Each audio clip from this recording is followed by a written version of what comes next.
This book reached into my chest and ripped my heart out. Hey guys, welcome back to my channel. For those of you who don't know, my name is Faith and thank you so much for watching. We are a little over halfway done with the year. So for this year, I've read 47 books and I thought I would give you my top reads of the year so far. And I was able to narrow it down to 8 standouts, so these are my top 8 reads of the year so far. And this is just in the order that I read them. I have not ranked them yet. So first up, we have Play Along by Liz Tomforty. I loved this book so much. Easily my favorite book in the Windy City series. Isaiah Rhodes is a top 3 book boyfriend, and technically he's second place because first place is a tie between Maverick Miller and Garrett Graham. So we'll just say he's a top 2 book boyfriend. This book made me cry 3 or 4 times. And romance books don't really make me cry unless, of course, it's like a death or something. But one of the times I cried in this book was when we learned that Isaiah was colorblind, because the whole entire book he had been obsessed with the color of Kennedy's hair, yet he couldn't even see the color of her hair. And that's kind of just a reminder to never lower your standards. I also related a lot to Kennedy, so literally an FMC that I relate a lot to and a top tier book boyfriend. Perfect combination. Basically, don't be surprised if at the end of the year I give you my top reads of the entire year and this is still on the list. Next we have Nightshade by Autumn Woods. I had been wanting to read this book for probably a year before I read it, and it did not disappoint at all. In fact, it exceeded all expectations. It was just so good. I loved the mystery aspect combined with the romance. Also, I often say that a lot of books marketed as enemies to lovers, especially romance books marketed as enemies to lovers, aren't actually enemies to lovers. Because I'm sorry, what do you mean this isn't enemies to lovers, yet they're chill with each other by page 80? This book is not marketed as enemies to lovers. However, it is one of the few romance books I've read where I feel like you could call it enemies to lovers and it actually be enemies to lovers. That being said, it's still not technically enemies to lovers, but it does feel closer than a lot of books that actually are marketed as enemies to lovers. I loved Alex, I loved Ophelia, I loved their relationship. I just loved this book. And then we have Wings of Starlight by Allison Saft. This book reached into my chest and ripped my heart out. Like, genuinely, what was this? I thought Disney was all about happily ever afters. And listen, I was obsessed with Tinkerbell as a kid. I've seen all the fairy movies like 100 times. So based on the movies, obviously I knew that they like get back together, but I had fully convinced myself that there would be an epilogue of them getting back together. You know what there wasn't?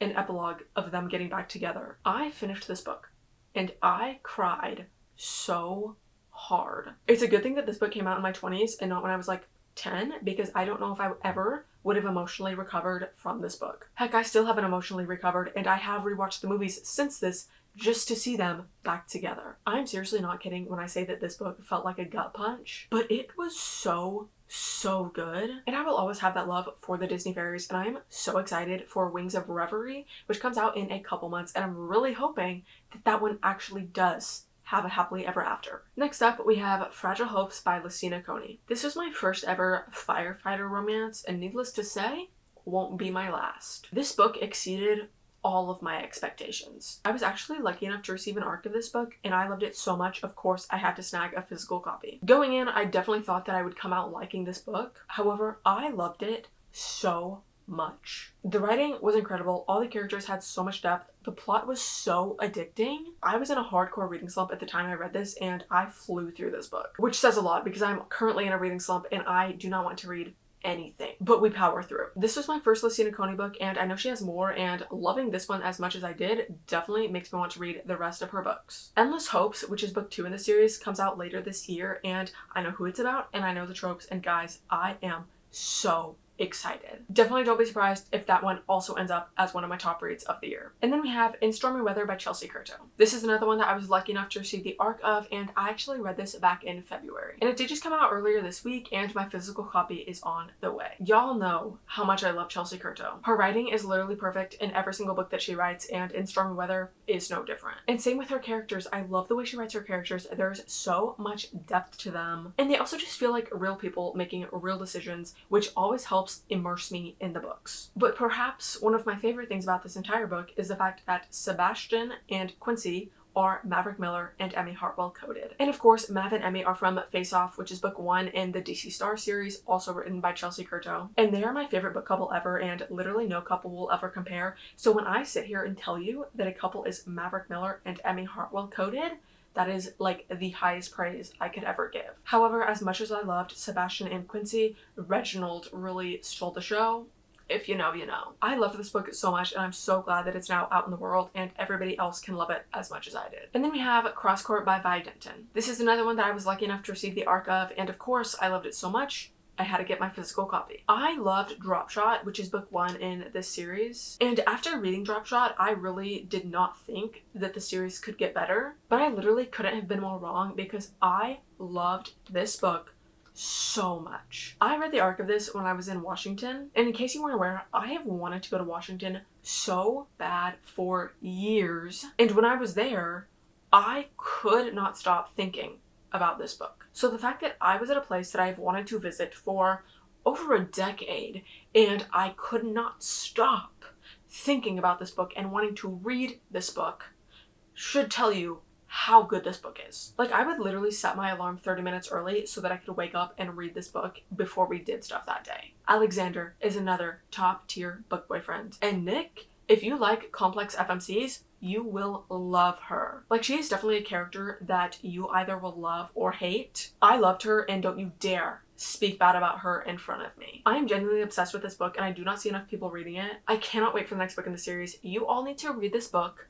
right now. And then we have Please Don't Go by E. Salvador. This book was so deep and emotional, and I actually remember trying to read this right after it came out last year. However, I did put it down because to read such a heavy book, I definitely need to be in the right mind space. And I am so glad that I put it down and waited for me to actually be in the mood to read it. It starts off very heavy and kind of doesn't really ever let up. I knew within the first 10% of this book that Daniel Garcia would become a top 10 book boyfriend.